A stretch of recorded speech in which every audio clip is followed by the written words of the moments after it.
Hello, നമ്മൾ വിലാപകാവ്യ പ്രസ്ഥാനങ്ങളെ പറ്റിയിട്ടുള്ള ചോദ്യങ്ങളാണ് നോക്കുന്നത്. വിലാപകാവ്യങ്ങൾ തന്നെ കുറച്ചുള്ളൂ, അപ്പോൾ അതിൽ നിന്ന് വരുന്ന ചോദ്യങ്ങൾ പെട്ടെന്ന് സ്കോർ ചെയ്യാൻ പറ്റും. എളുപ്പം വരുന്ന ചോദ്യങ്ങളായിരിക്കും കേട്ടോ. നമുക്ക് ചോദ്യങ്ങൾ തുടങ്ങാം. മലയാളത്തിലെ ലക്ഷണയുക്തമായ ആദ്യ വിലാപകാവ്യം ഏതാണ്? സിമ്പിളാണ് ഉത്തരം, ഒരു വിലാപം. അത് എഴുതിയിട്ടുള്ളത് CS സുബ്രഹ്മണ്യം പോറ്റിയാണ്. പിന്നെ ചോദിച്ചിരിക്കുന്ന ആ വിലാപത്തിൻ്റെ വിഷയം എന്താണ്? ഒരു വിലാപത്തിൻ്റെ വിഷയം എന്താണെന്നുള്ളതാണ്. പുത്രി വിയോഗം എന്നാണ് ഉത്തരം. പുത്രി വിയോഗം കേട്ടോ. അതുപോലെ തന്നെ കേരളവർമ്മയുടെ ചരമത്തിൽ അനുശോചിച്ച് മുല്ലൂർ രചിച്ച കാവ്യം ചരമാനുശയം എന്നാണ് കേട്ടോ. ചരമാനുശയം. അതുപോലെ തന്നെ ആശാന്റെ മരണത്തിൽ അനുശോചിച്ച് മുല്ലൂർ രചിച്ച കാവ്യം തീവ്രരോദനം കേട്ടോ. അപ്പോൾ കേരളവർമ്മയുടെ ചരിത്രത്തെ അനുശോചിച്ചും ആശാന്റെ ചരമത്തെ അനുശോചിച്ചും മുല്ലൂർ കവിത രചിച്ചിട്ടുണ്ട്. ആശാന്റെ മരണത്തിന് അനുശോചിച്ച് മുല്ലൂർ രചിച്ച കാവ്യം എന്ന് പറയുന്നത് എന്താണ്? തീവ്രരോദനം എന്നാണ് കേട്ടോ പറയുന്നത്. അതുപോലെ തന്നെ VCയുടെ ഒരു വിലാപം ആദ്യം പ്രസിദ്ധീകരിച്ച മാസിക ഏതാണ് ചോദിച്ചിട്ടുള്ളത്? കവന കൗമുദി എന്നാണ് ഉത്തരം. എന്താണ്? കവന കൗമുദി കേട്ടോ. CSന്റെ ഒരു വിലാപത്തിന് അവതാരിക എഴുതിയത് ആര്? അപ്പൻ തമ്പുരാൻ എന്നാണ് ഉത്തരം. അപ്പൻ തമ്പുരാൻ. അതുപോലെ തന്നെ ഗാന്ധിജിയുടെ മരണത്തിൽ അനുശോചിച്ച് പാലാ നാരായണൻ നായർ എഴുതിയ കാവ്യം. ഗാന്ധിജി മരണത്തിന് അനുശോചിച്ച് പാലാ നാരായണൻ നായർ എഴുതിയ കാവ്യം ചിതാഭസ്മം എന്നാണ്. ചിതാഭസ്മം എന്നാണ് കേട്ടോ.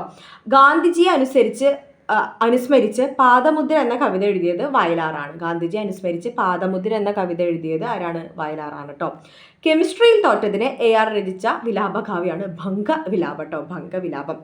അമ്മയുടെ മരണത്തിൽ അനുശോചിച്ച് ആശാൻ എഴുതിയ വിലാപകാവ്യമാണ് ഒരു അനുതാപം കേട്ടോ. അതുപോലെ തന്നെ ഉപാസിക്കുന്നു ദുഃഖത്തെ ഞാൻ എന്ന് അവസാനിപ്പിക്കുന്ന വിലാപകാവ്യം, അതും ഒരു അനുതാപമാണ്. എന്നുവെച്ചാൽ ഉപാസിക്കുന്നു ദുഃഖത്തെ ഞാൻ എന്ന് അവസാനിപ്പിക്കുന്ന വിലാപകാവ്യം ഒരു അനുതാപം എന്നാണ് കേട്ടോ അതിൻ്റെ ഉത്തരം. അതുപോലെ തന്നെ നാലമ്പാട് നാരായണ മേനോൻ രചിച്ച വിലാപകാവ്യം കണ്ണുനീർ തുള്ളിയാണ്. നാലമ്പാട് നാരായണ മേനോൻ രചിച്ച വിലാപകാവ്യത്തിന്റെ പേരും കണ്ണുനീർ തുള്ളി എന്നാണ് കേട്ടോ.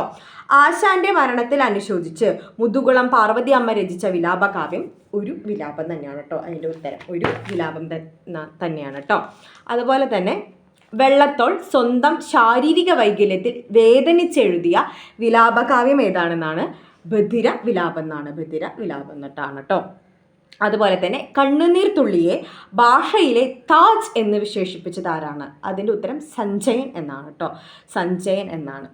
അതുപോലെ തന്നെ ചങ്ങമ്പുഴയെ ഓർമ്മിപ്പിച്ച് P ഭാസ്കരൻ രചിച്ച വിലാപകാവ്യം പാടുന്ന മൺതരികൾ. എന്താണ്? പാടുന്ന മൺതരികൾ. ചങ്ങമ്പുഴയെ ഓർമ്മിപ്പിച്ച് P ഭാസ്കരൻ രചിച്ചത് കേട്ടോ. പാടുന്ന മൺതരികൾ.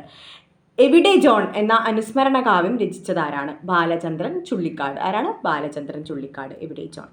അതുപോലെ തന്നെ ഇവനെ കൂടി എന്ന കവിതയിൽ ഓർമ്മിക്കപ്പെടുന്ന കവി വൈലോപ്പിള്ളിയാണ്. ഇവനെ കൂടി എന്ന കവിതയിൽ കൂടെ ഓർമ്മിപ്പിക്കപ്പെടുന്ന കവി ആരാണ്? വൈലോപ്പിള്ളിയാണ് കേട്ടോ. അതുപോലെ തന്നെ കക്കാടിനെ അനുസ്മരിച്ച് സച്ചിദാനന്ദൻ രചിച്ച കവിത കോഴിക്കോട് ഒരു രാത്രി. കക്കാടിനെ അനുസ്മരിച്ച് എഴുതിയത് സച്ചിദാനന്ദൻ എഴുതിയ കവിത ഏതായിരുന്നു?